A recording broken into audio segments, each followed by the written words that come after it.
What is up, folks? We are here. I'm gonna go ahead and share this with the YouTube, the Facebook page, just so people know what's going on here. Let's see, where are we at? Here. Mute that up. I'm gonna go ahead and copy this link and paste it on the Facebook page just so that we can get rolling here. And that should be it. We are live now. That's it. Boom. All right, so welcome. Looks like I got a few of you guys on here. This is going to be a Q&A, so I appreciate you guys tuning in. This is kind of a last-minute thing on my end.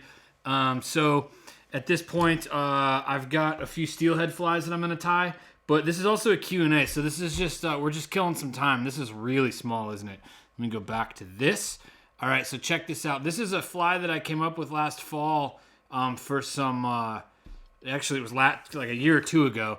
I used this last year for some fall run browns, but I also caught a lot of rainbows on it. So something that I was noticing, and you can do it in a couple different lengths. This is a little bit of a longer hook shank. Let me get there where you can see it. This is a little bit of a longer shank, as you can see, compared to that last one. I think that's a Tiemco. It's a 3X long and a 3X strong hook shank.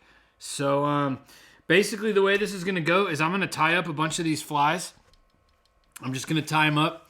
And you can feel free to comment or, you know, whatever. And I'm here. So yeah, that's pretty much it. I hope you guys are willing to hang out with me here for this. I'm just chilling. So let's see what we got going on here. I'm just gonna wait for you guys to comment on the live stream. Feel free to ask any questions relating to fly fishing, tying, anything you want. But I'm going to go ahead. I'll walk you through this fly. And in the meantime, comment away. I've got my comments open so I can see what you guys are up to. And this fly is going to be, the way I'm going to fish this is going to be kind of like tightlining, Euro nymphing it. I'm sure you can throw an indicator on it too if you want. But basically, I'm coming in. The hooks that you can use a number of different hooks. I've got a lot of different ones that I use. From Firehole to I even found these weird off-brand YTs. These are straight from China. I got these like a couple of years ago. The reason why and the emphasis on this is you want these things to be really strong. If there's any fish that are going to straighten a hook out on you, it's definitely going to be a fall or a spring run fish. So I have no problem using these hooks. I've actually, unfortunately, and I hate to admit this, but I actually broke a rod on these hooks. So, what's up, Jake? Thanks for tuning in, man. I appreciate it. So, ask away any questions regarding fly fishing, different things like that as I'm tying these up. These are weighted flies. So, when you fish these, you want to get down. You don't want to be dredging. I hear a lot of guys say, oh, you want to dredge the bottom, dredge the bottom. One of the things that I notice is when I dredge the bottom, I get a lot more foul-hooked fish. And when I am fishing just a foot or two off the surface, I get a lot more aggressive takes. Because when those fish want to eat, they're going to move for it. If you're trying to just floss them, which is basically where you're going to take that fly and try to get it straight into the mouth of that fish when it's sitting on the bottom, I guess that's cool. You can definitely hook fish that way. But it's a lot more advantageous for the fisherman if you just get a solid take. I mean, there's times when we're out fishing and you can tell if you floss the fish. You're there, your indicator's like, basically what's happening is like your indicator's just drifting by, and then all of a sudden it kind of stops and goes under. That's cool, but like there are aggressive takes where your indicator's floating by and wham, and that thing goes down, and you know exactly what's going on at that point. There's no guessing whether or not that fish took that fly. So basically what I'm going to do here, as you see, I'm using GSP. I've got a Firehole 3.8 millimeter bead on there. I'm using GSP on here, I think like 100 denier, not too thick, but thick enough where I can kind of pull stuff down. I'm going to go ahead and just throw some glue over the top of that wire that I put on there. And basically that's just going to keep this from sliding around on that shank. I slid that wire all the way up underneath that bead to hold that bead in place. So that's what I'm doing there. Tying this in, I'll just go back and forth on that a few times, just keeping it in place. And then when I get to the end of this thing, what I'm going to do is I'm going to create a little thread dam at the back of here, and I'm just going to taper this off. That's all I'm going to do, as you can see as I do that. So feel free, like I said, guys, ask questions. I'm chilling. This is quarantine sessions. I am absolutely chilling. You know what I forgot to do? I forgot to roll my intro. Let's do that real quick.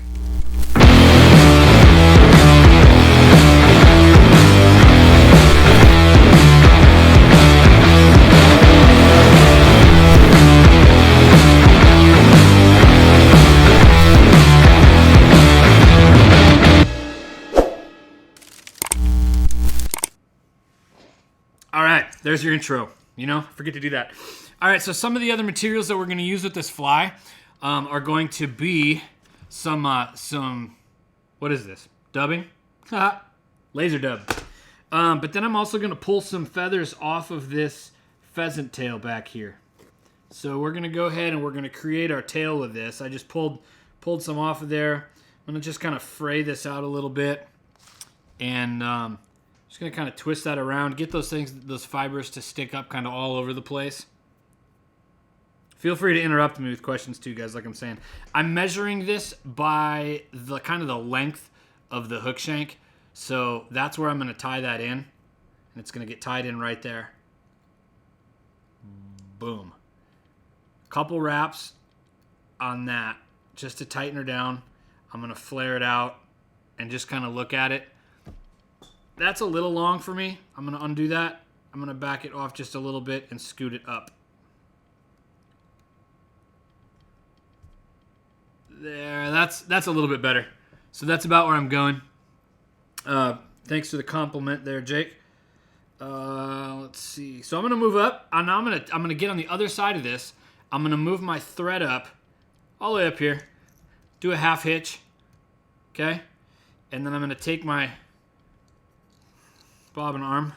I'm gonna rest that there. And what I'm gonna do with this pheasant tail is I'm just gonna wrap it all the way forward on this. And I don't have to go like all the way. Basically what I want to do is I want to make sure that that back section right there is all covered up, because I'm going to get a taper on this. Now once I get up to this front part, I can literally stop that there. I'm going to wrap back, trapping all those fibers down to about there. Look, that looks super messy, right? All I'm going to do is I'm going to clip this stuff off.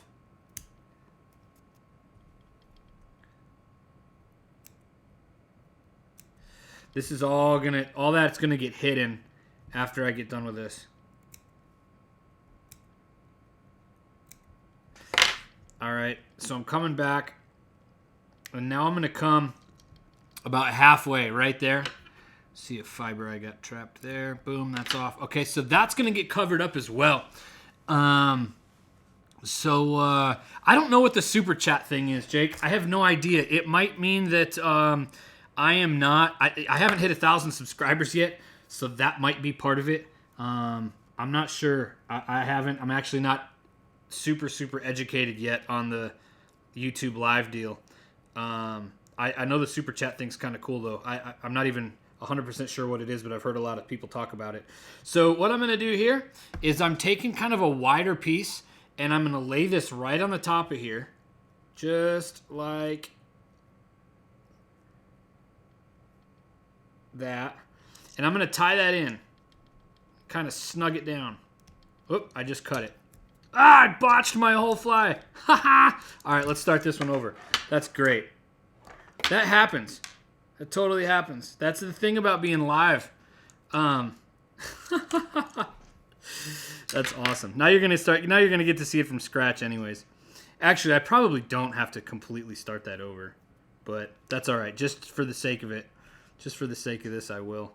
These small flies, man, I'm used to tying like bigger predator flies. These small flies get me. That was awesome. All right, here we are. coming in, boom, right there.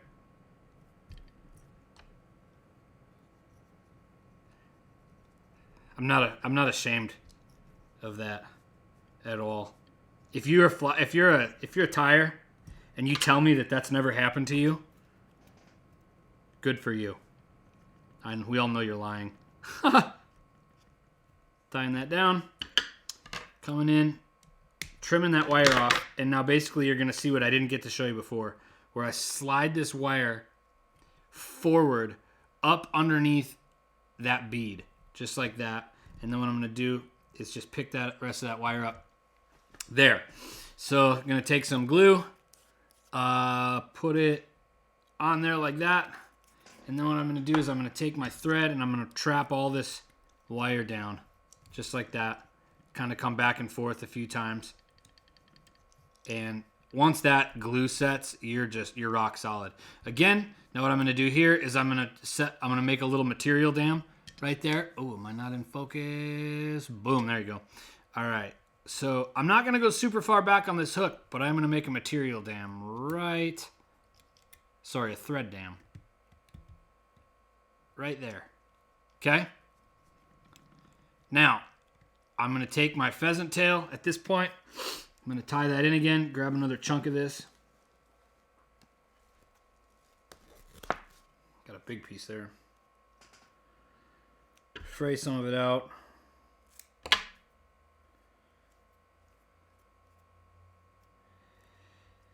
This is going to be the tail, and then I'm going to wrap it forward to the body. So there's your length. I'm going to do the length of the hook.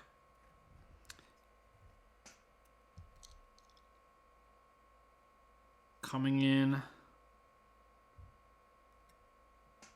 there. Again, just a hair long for my taste. Back it up. Just shorten her up just a little bit. There we go. That's better. Now I'm going to come forward and I'm going to tie this off, half hitch it. There. Coming in here. Now I'm just basically going to wrap this forward on here. I'm going to come up. I'm going to get underneath there so I kind of can hide that thread that I have wrapped in. And that I'm wrapping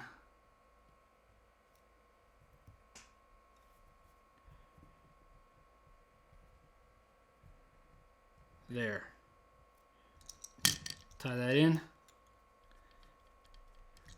Now, you can see that there's a little bit wire that's hiding out right there. That's going to get hidden in the end. There's a lot of this right here that is going to get covered up. Basically, what's going to happen is I'm going to take another piece of long pheasant tail from the back of here, some long fibers, and I'll show you what I'm going to do. That's going to get tied in there, just like that. And what's going to happen is I'm going to put a little bit of chenille on there.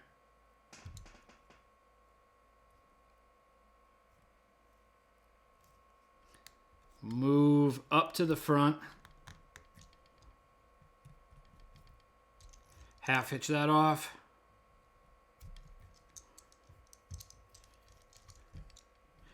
I'm going to wrap this forward.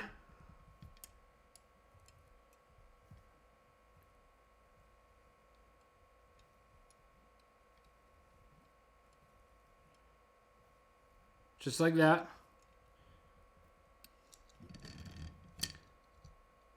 Trap that in. And I have a couple different colors of chenille that I'll use. I'm actually going to do a couple flies on this video because these go pretty quick. Trim that off. Now, what's going to happen here is I'm going to grab the pheasant tail that I tied in. I'm going to go over the top like this. And what's going to happen is it's going to trap those fibers down.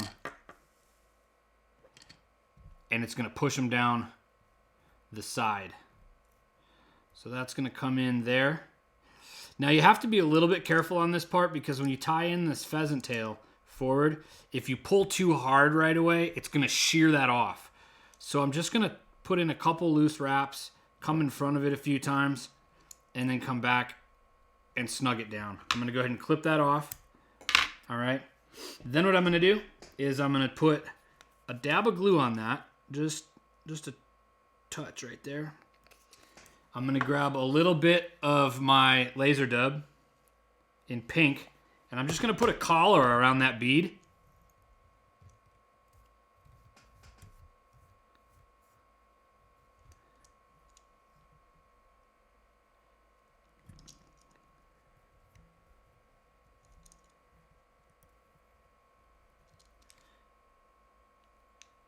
Then I'm going to kind of tighten it down. Basically, that's the fly right there. You can pretty that up a little bit if you want, but that's it in a nutshell. To finish these off, when I do these bead heads, I'll actually take my glue. I'll put a little bit on my thread, and then I'll wrap my thread in behind that bead. It gets it all the way down on the inside of there, so you don't have to go crazy with a ton of whip finishes in this. Ooh, hello. There we go. Boom, pull that down on the inside. Cut that off. Now, before this isn't done yet, basically what's going to happen at this point is I'm going to rotate this up. I'm going to pull all this chenille up like that, and I'm just going to trim it.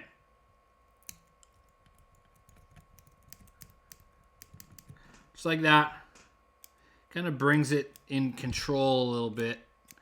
What's that chenille supposed to be? It's not, I don't know. I mean, it could be, you could try to say that that's legs or, you know, whatever. Basically, what this pattern does for me is it looks buggy from the top and the bottom, you know, from the sides. It's got that tail. It's got that collar. It's got a variety of color on it. But to be really honest, guys, it's just my little home creation, and I caught a lot of fish on this last year. A lot of fish. This size, Steve, is an 8. Yeah, you're all right, man. Welcome to the party. It's okay. This was totally not planned by me. I just got about partway through my day and thought, you know what?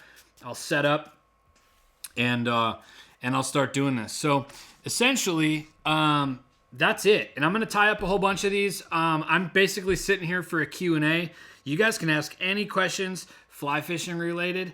And this thing, it's heavy. This is a really, really heavy fly. So because I do the lead wraps. Okay, let's start it over. And instead of using the pearl colored chenille on this, we'll go ahead and we'll do kind of like this orange pink color. And just so you guys know, when it comes to patterns, let me do this here real quick for you. When it comes to colors, when I'm doing like steelhead colors and things, one of the things that I really have learned, in some patterns, you're gonna be using stuff like, you see this UV yarn that people tie egg flies with and stuff like that. It's very common for people to use these really neon colors, but what I've found works best, and what I've also run into other anglers that agree, is this stuff, this Wapsi. This is their egg yarn, but it's a lot more of a pale color. It doesn't flare as well, but when this gets wet, this really resembles egg color a lot better than these do. I mean, if I take this pale color and then I take this like UV orange, you can see a distinct color there. I mean, it's really, really distinct difference. And I think that the fish notice that as well. This kind of has that more pale egg color. So when I'm choosing colors for my steelhead flies, for my Lake Run Brown colors, I really take that into consideration. And I like to try to find more colors that are more of on the pale end. Now for my chartreuse and different things, yeah, that bright color, that'll get attention. That'll really capture fish's eye. This pearl color around the sides, I dig that as well. I had a lot of luck with that pattern last year. So if it works, keep doing it. If it doesn't work, change it up. All right, let me get in here a little bit more and try to get you guys situated. Again, if you have any questions regarding not just these flies, but anything, go ahead and just shoot away, because we are just chilling right now. Totally hanging out. All right, this is a Firehole 3.8 millimeter bead in the front. Heaviest I could get. If they made them heavier, I would get them heavier. The reason why is because I'm fishing really fast water and deep runs. So, let's see here. GSP, coming in with that, wrapping this up, and coming back. I'm not going to go back super far. About to the bend, maybe where the barb of the hook is right there. I'm going to cut that off. Well, let's see. Those aren't my right scissors. Where are my good ones? Right here. Boom. Coming in with lead again. I wouldn't have to use this lead if Firehole made some beads that were heavier. I think they're working on it, actually. All right, so the trick is always trying to get those tag ends of that wire to lay down properly. And what I'm going to do, like I showed you guys in the last one, is I'm going to slide that wire forward up underneath that bead head. Put a couple more wraps here. I'm going to take this and I'm going to tie this wire down. And then I'm going to work my way forward. And then I'm going to cut that back section of wire off there. All right. Other thing that I'm going to do is put some glue down over that wire. That way when I tie this in, it's not going to move on me ever. These flies, you know, when you're getting fish that will run you all the way into your backing and all that kind of stuff, you don't want these patterns sliding around on the hook ever. So I always just throw some glue in on those lead wraps. Durability is key. Coming forward again. Gonna stack this up. Create a little ramp coming down off of that. Little ramp coming down off of that wire, just to keep things a little bit more consistent. Grab all that. Make sure that it's not tacky anymore. All right, coming in with pheasant tail. Just gonna cut one of these off of here because I'm sick of reaching over and fighting with this bird laying on the table in front of me.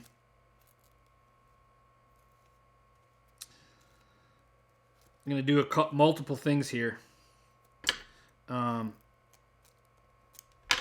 going to tie this in just a little less than the length of the hook. Just a little less. The last two that I've done, you guys have heard me say, it's a little too long. So, tie it in there.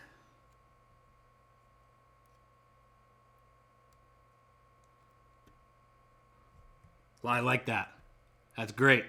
Okay, taking this, put a couple more wraps on there, then one in front.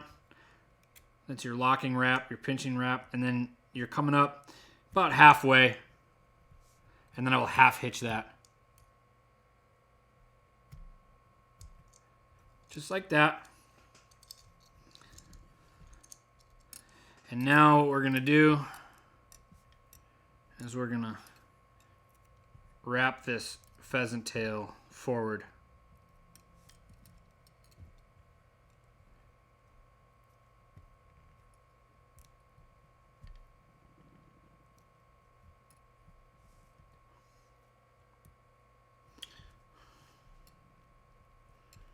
About halfway, about right there. Now what I'm going to do is I'm going to take my thread. I'm going to start wrapping this back. Oh, I lost it. Get it back. Get it back. Get it back. There it is. Got it. I hate these small flies, man.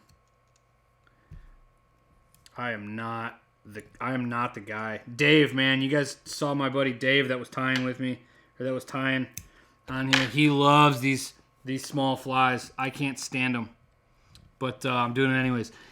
Steve wants to know, did you get any heads from the DNR about potential closures or adjustments to the season? I know that they are shut down a section of Manistee because the guys are refusing to maintain. Yeah, I haven't heard anything about the area up here, Steve.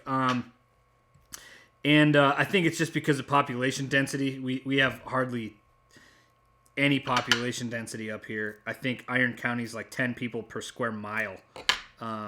So we got a really, really low population density right now, which I'm a fan of.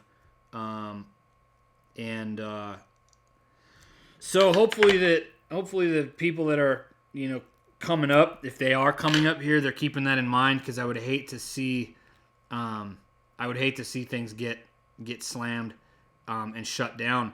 Funny thing, something that's different about states right now. Pennsylvania, I believe, actually surprised the DNR. Actually surprised the fishermen and opened their season early, like a week early or something. They were like, surprise, season's open, trout season's open. So guys were running around going crazy.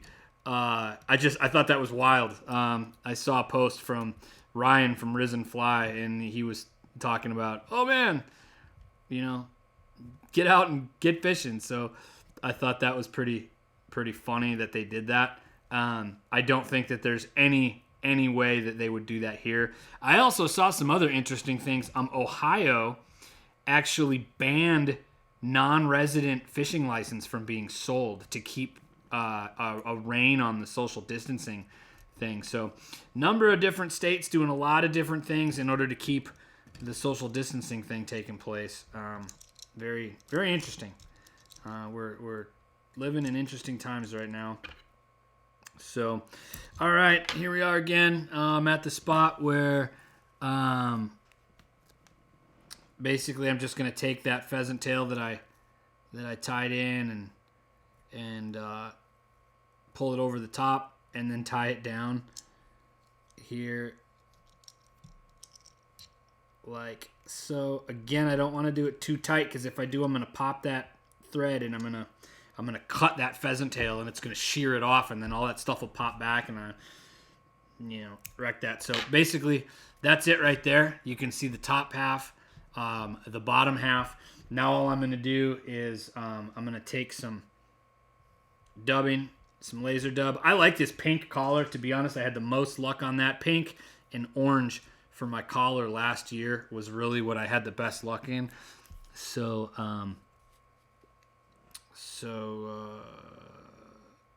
yeah, just put a little dab on there. Just going to secure everything down. Boom. Steve, you weren't watching earlier, man. I totally botched a fly. Clipped it. Had to start all over. It was really bad. It was really bad. This one. Look at this. Yeah. That's a cripple if I've ever seen one. Right? Oh, yuck. That was really funny. All right, so wrapping this in. To finish off, let's take a little bit of glue, put it on my thread there. You always have to be careful when you're doing that. I'm always nervous that bead is going to run down and get on the inside of my bobbin. That would suck. So, tying that in.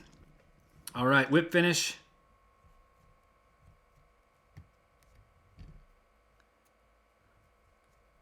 Pull that tight. You can feel it when it slides down on the inside of that bead. Rotate it upside down. And I just trim this off. Not completely, I just trim it down. Otherwise, I feel like it hides the profile of that thorax a little bit. Now with the weight, the lead, and the whole 9 yards on there, this thing probably, when it's in the water, it probably goes back and forth between being upright like this and actually swimming upside down like a Euro nymph. So you could experiment and tie that thorax like on the top of it too, whatever you want. Those nymphs in the water have surprisingly good control of the way they swim. So, but that's it. that's it right there. I'll do a few more of these for you guys. How long we've been rolling here? 29 minutes. Yeah, we're at 30 minutes. Ask away. Ask any more questions. I'm going to keep tying here for a little bit longer, and then I'll probably skedaddle, get upstairs and hang out with my little girl and my wife. Here's something that I'll do for you guys. I will grab one of these hooks. If I can find a stronger, one of those strong, yeah, let's see here. I don't have one yet. Looking for some longer hook shanks that I can tie on these for you. Let's see what I got here. No.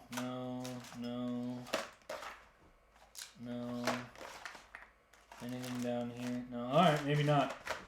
I do have some somewhere, but I'm not 100% sure where they are. So I'll just keep ripping here for you guys. Yeah, 2 weeks early for our steelhead season to open would be a trip.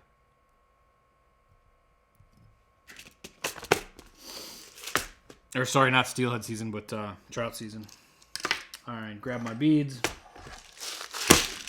Like I said, last year the ticket was these green, these chartreuse beads with a pink collar, pearl body. But as you see, I've also kind of paired them up and done some of this orange / pink too. I kind of like that. I'll tie another one of those up right now.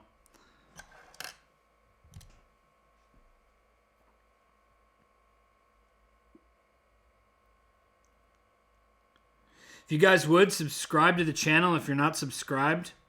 Also, check out the last video that I just uploaded. I uploaded it yesterday. And it's a tutorial on making your own articulated shanks for predator flies. Really helpful. I've just got into some of the affiliate marketing with the YouTube channel as well. So if you go into my last video and hit the description, there's a link that's in the top of there. And if you go and you use that link, it drops a cookie on your computer or your phone or whatever you're using, and it will, for the next 24 hours, anything that you buy on Amazon, on that device, I'll get commission for. So that's kind of another way that I'm going to be able to supplement some of my income during this time. So if you're shopping on Amazon, go to my last video that I put up, click that affiliate link, and then go buy something on Amazon. Slide that forward.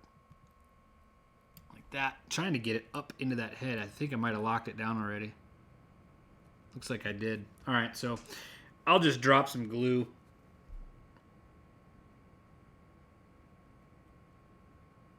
Right in there, just because I need to secure that.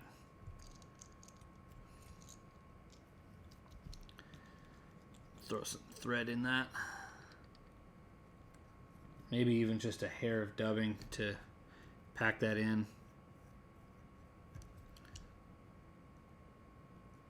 There, now that bead isn't gonna slide around on me. I locked that thread or that wire down just a little too early. Yeah, that's solid. All right, coming to the back again. A little bit of a ramp, thread ramp, right back there.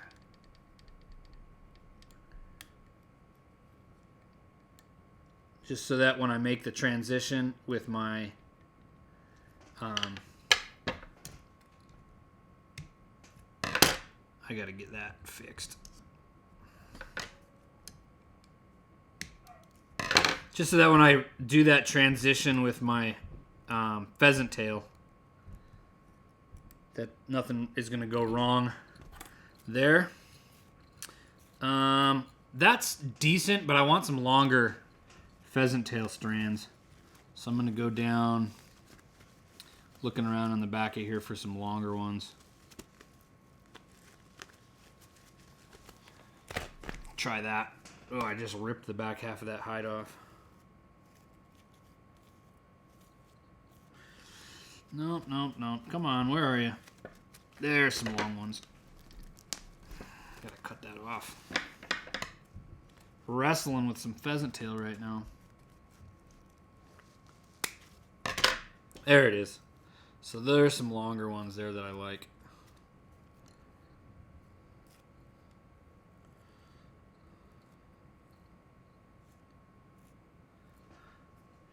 All right.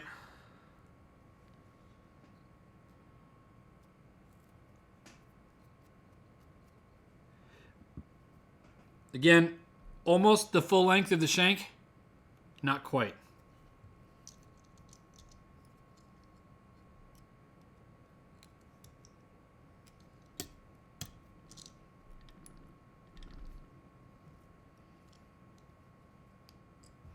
I like that. Lock that down. Move forward to about the halfway point. I'm going to half hitch that.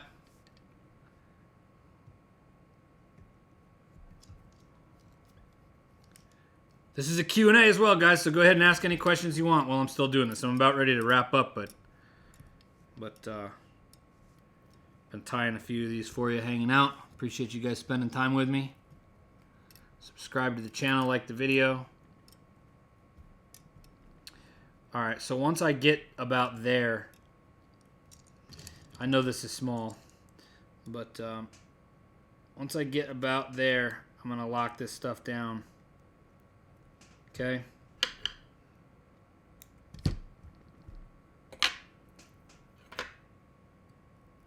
This part doesn't have to be pretty because this is all going to get covered up.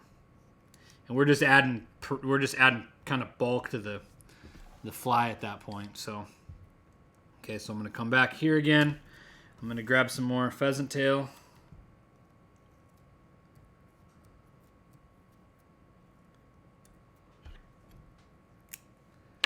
Tie this in.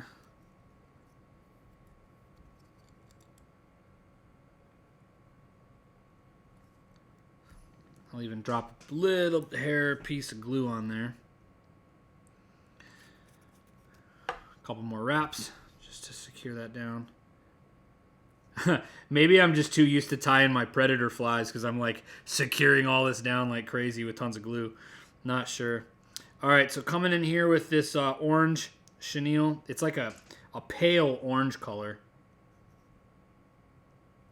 I'm going to go all the way forward with it. Half hitch that down. Come back over the top. And I'm just going to wrap that. Now this stuff, this chenille, this orange stuff is spaced out on the fiber that it's tied on, like the thread that it's tied on. It's spaced out a little bit more than that white stuff I was using for the other version of this. So I'm wrapping this up I'm kind of tightening, making tight wraps on this. Now I'm back up to the front. I'll take a couple extra wraps on the front of this. And that thing's getting like really, really massive, right? We're going to trim some of that back.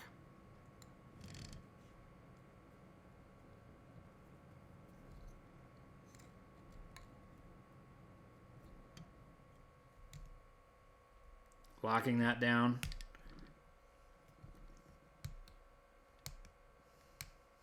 Okay. All right, so what we're going to do now, a couple more locking wraps on that. Now what we're going to do is we're going to part this material here, and we're going to take this pheasant tail and we're going to pull it right over the top. And then we're going to move these fibers back and tie that in.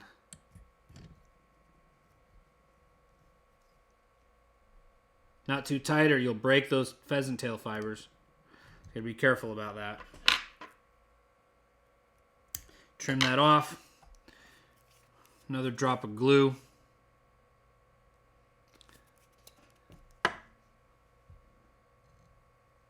Tying that in. All right. Last thing we're going to do here, and we're going to end up trimming this down, this orange / pale color of chenille. We're going to end up trimming that down quite a bit from what it is right now. Some of you guys might like that. It's not bad. Wouldn't be worth trying as like an egg pattern or something.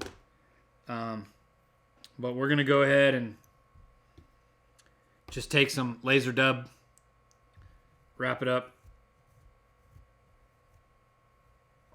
Not a lot of fly tying questions or fly fishing questions from you guys, other than just status of kind of the state in our situation. That's all right. This was last minute for me as well, so. All right, so that's the collar. All I'm going to do now is take one more drop of glue, put it on that thread,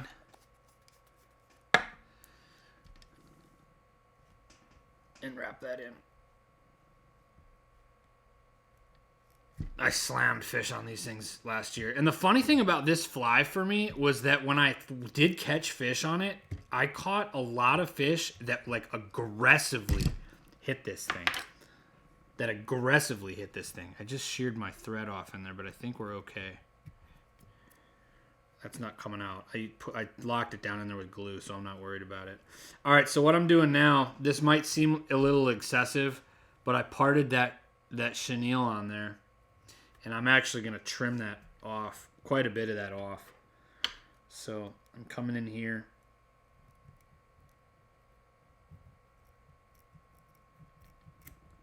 There we go. And so now what you have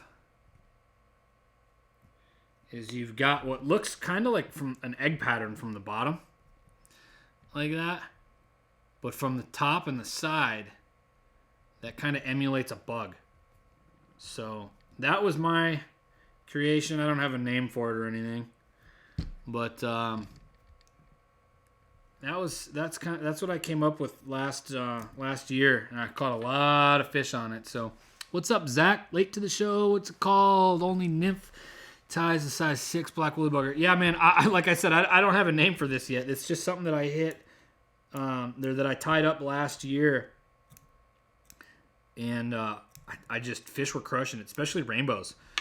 The browns that I was fishing too were hitting that real hard. The fall run browns, and so basically it's kind of a cross between like I said, from the bottom it kind of looks like an egg pattern, from the side and the top it looks like a nymph of some kind. It's really, really, really heavy because I use that 3.8 millimeter bead, but then I also am using lead wraps on it as well. I'm gonna tie up one more of those, and then I'm gonna jet. So if you guys have any other questions, go ahead and leave them for me. I can see the comments as they're coming in. Anything fly fishing related, go ahead. Anything fly fishing related. This is tied on a size 8 hook. These are hooks that, man, this was a really weird brand, but this was the brand right here. YZD. They were the strongest hooks that I could find. I went online. I ordered all kinds of hooks last year because I just wanted to find the strongest hooks that I could possibly find.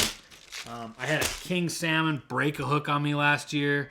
I've had steelheads straighten them out on me from time to time. And so I was on a hunt, and this is what I found.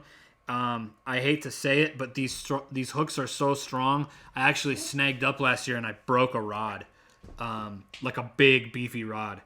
And I wasn't even, like, it was just crazy. I thought, oh, I'll just snap it off. I'll straighten the hook out on this snag. Yeah, that was a bummer. So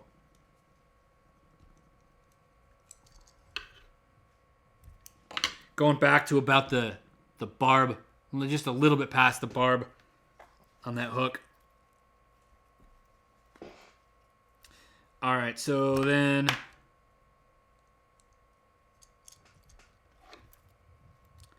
coming in with my lead. Well, lead-free wire for those of you that are concerned because I just said the word lead.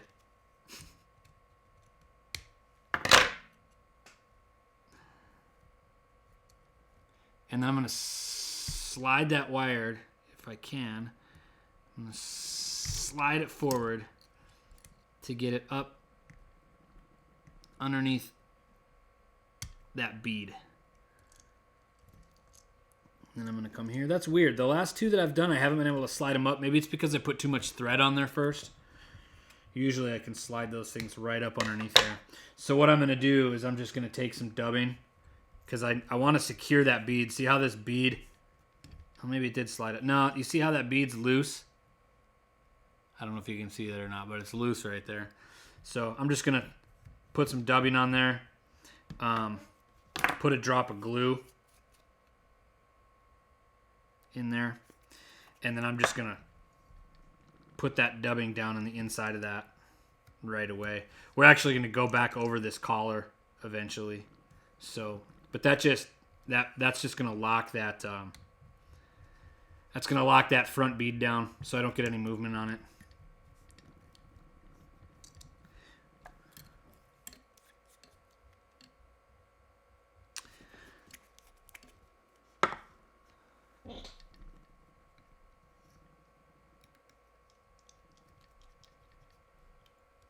All right, once I get to the back again, I'm just creating a little ramp so that when I make that transition with my pheasant tail, there's just a smooth transition there. It doesn't lump up on me. All right, then pheasant tail.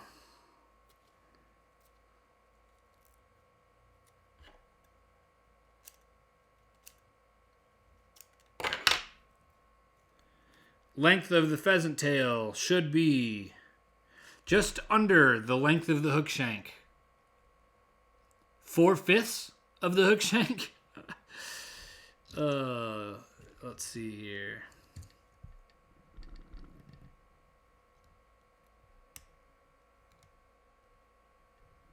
Look at that. I love it.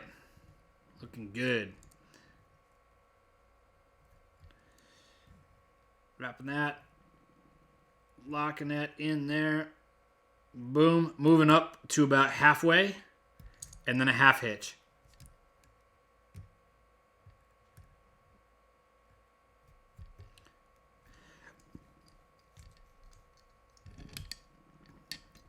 I apologize. My bobbin or my vise is moving around all over the place. All right. So now what's going to happen is... There you go. Now what's going to happen is I'm going to grab this and I'm just going to palmer it forward, creating a body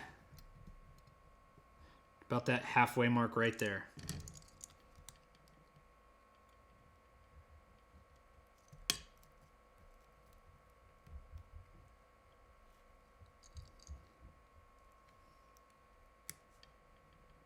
Tightening it down. Got a straggler there. And then I'm going to clip the rest of that off. As I've said on the last 4 of these that I've done on this video, this part right here doesn't have to be pretty. Essentially what's going to happen is you're going to take some more pheasant tail.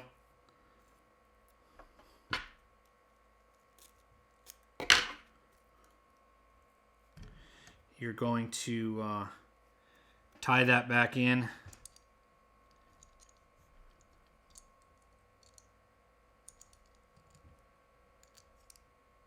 There. Okay.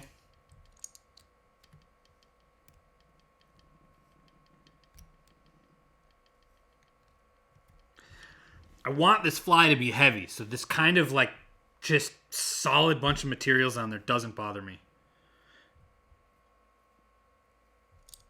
Tying in my orange, like it's a pale orange chenille color. Moving all the way to the front of the fly.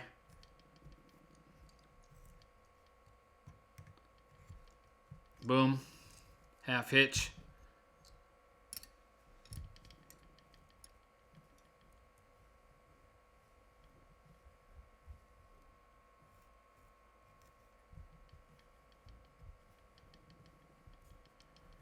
There you go.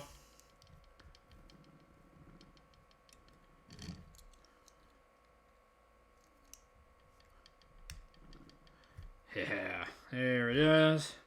Now that really just put tons and tons of materials in there. That's okay. I'm gonna now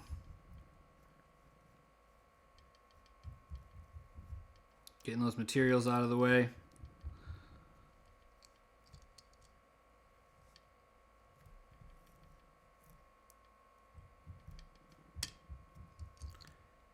Tying that in. I don't want to pull it too tight because otherwise what's going to happen is you can actually see I broke off. I've been saying this the whole time, don't do it too tight. You can see there I broke off 2 of those. So I'm just going to clip those. I'll be okay there, but I'm not going to pull it down tighter. I'm going to go in front of this and wrap that in. There we go. So now I'm going to clip that. I clipped a couple more of those too. There. This will still fish. All right, now I'm going to take my dubbing. Put a little bit of pink dubbing on here. We're going to throw a collar around the back part of that bead.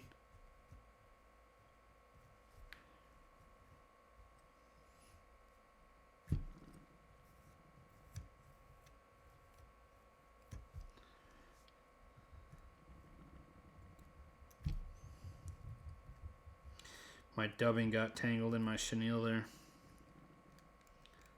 Not too worried about it. Just throw a little bit more on there and then we'll wrap her up.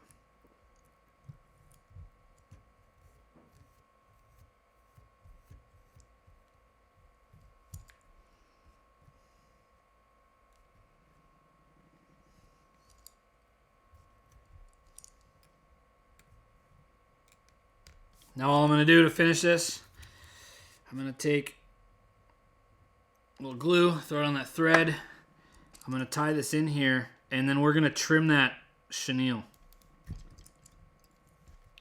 Whip finish. I only do one because I've got so much glue in there right now. So now what I'm going to do is I'm going to pull all this chenille one direction.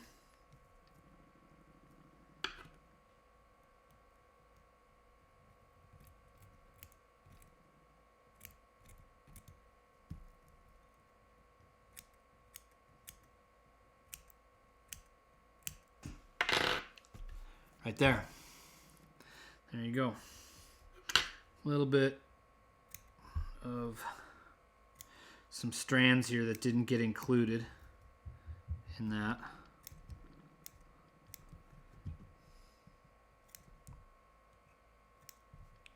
Just trimming it back just a little bit.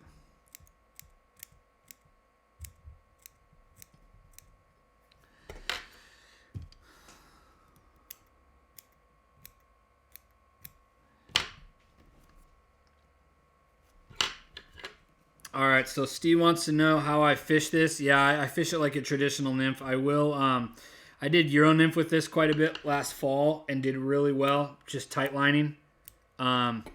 Basically, that tightlining rig. I'll probably do another video on this once I get a little bit more experience on it. I know that you guys have been asking me to do a video on Euro nymphing. I did one last fall where we caught a ton of really big lake run browns. Some superior tributaries last fall. And I know a lot of you guys asked me to do one on Euro nymphing, but I'm just trying to dial it in. You know, I'm kind of new to it, and I want to make sure that I pay my dues before I try to tell anybody else how to do anything. So essentially, you know, you've got a cider material, which is like a Rio. It's a Euro nymphing cider material. And it's like a 0x. I think you can get it in different thicknesses, but a standard is 0x. You use a tippet ring to attach it to your main line. And actually, it's not your main line that you attach it to. It's come off your main fly line, like a floating fly line. You take like 15-pound Maxima Chameleon. You tie like, I don't know, 25 feet. You put that right up onto the spool. You just spool it right up onto your fly line afterwards. And then from that 25-pound Chameleon, you're going to use like a tippet ring from Rio. And I tried a couple other tippet rings that came from other companies, but if you don't get a tippet ring that is made properly, the edges of the tippet ring get sharp. And so what happens is you can break your line. And then you go from that to a cider line, which has multi-colors on it. And so you can come and it's got like red, white, and green or orange or something like that. And that's just so that you can see it in the water. And then you tie the rest of your tippet on, say 4 or 5X tippet. You know, so you got your main line to your Maxima Chameleon, to a tippet ring, to your cider line, to another tippet ring, like 18 inches of cider line, a foot maybe. And then you tie on, however, basically according to how deep and how fast your run is, then you tie on, your fly. And so I'll use like this fly on top, right? And then I grew really fond of the Orvis Tactical Nymph, Euro Nymph, which is this. This is even a little bit bigger, and I'll go with that on the bottom. And so, this will get held right side up that way. This will be down below it, say 18 inches. And you're basically just holding your rod, the 10-foot rod, 11-foot rod up. You're casting it upstream, and you're just fishing runs, and you're letting it just hang tight. You're using your sighter line to judge if you're on the water. Those nymphing rods are so sensitive that you'll know if you're bouncing off the bottom or not. And so that's pretty much how I fish this. I've been going, this size 8 nymph, you're saying is completely foreign. It was for me too. But I smashed so many fish on this. And it's like anything else. It's all about confidence. And you have to do something a lot in order to be confident in it.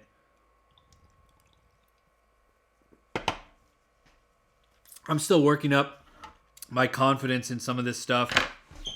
But the more I do it, the more I like it, and the more fish that I'm catching, and I've been blown away. I was an indicator nymph guy for a really long time, a few years at least. I say really long, a few years. That's not really that long, but for me it is. I've been, I was a indicator nymph guy for a while, but I was surprised. My productivity tightlining went up so fast when I started tightlining. And I just started tightlining last year. But my productivity and the amount of fish, my numbers of fish went up. And the other thing is when I was using an indicator to nymph, you're getting a consistent drift level over the top. But I was taught to indicator nymph by dredging, and your indicator's going to stop every once in a while. You're hitting bottom. You want to be ticking bottom. That's good. And when I went Euro nymphing, tightline nymphing, and they started saying, no, you don't want to do that. Just set your, find bottom, but then keep it like a foot to 18 inches off the bottom. And if that fish wants to come up and grab it, it's gonna. And I kept thinking, well, okay. I was always told that wasn't the case. That you got to really just like put it right in front of them so they take it. Those fish are lazy. They're spawning. They don't want to eat. Last year, my mind was blown. I had some of the most aggressive hits on these hotspot nymphs that I've ever had nymphing. So, for what it's worth, there I go. I'm throwing stuff around. For what it's worth, guys, I appreciate you watching. I think I'm going to get rolling here. Got any more questions? Have you gotten that Risen 10 weight musky rod yet? No, I haven't got that musky rod yet. And I think the way things are right now, it might not be a little while because we're pretty backed up on stuff. But I appreciate the question. So I think I'm going to get rolling here, guys. I appreciate you hanging out. It says that there's 6 of you guys watching right now. So we're coming up on an hour. I think I'll roll that intro. We'll call it an outro, and then we'll be done. Take it easy, guys. Oh, subscribe to the channel. Give us a like. Share the video if you feel like it. Do what you want to do. See ya.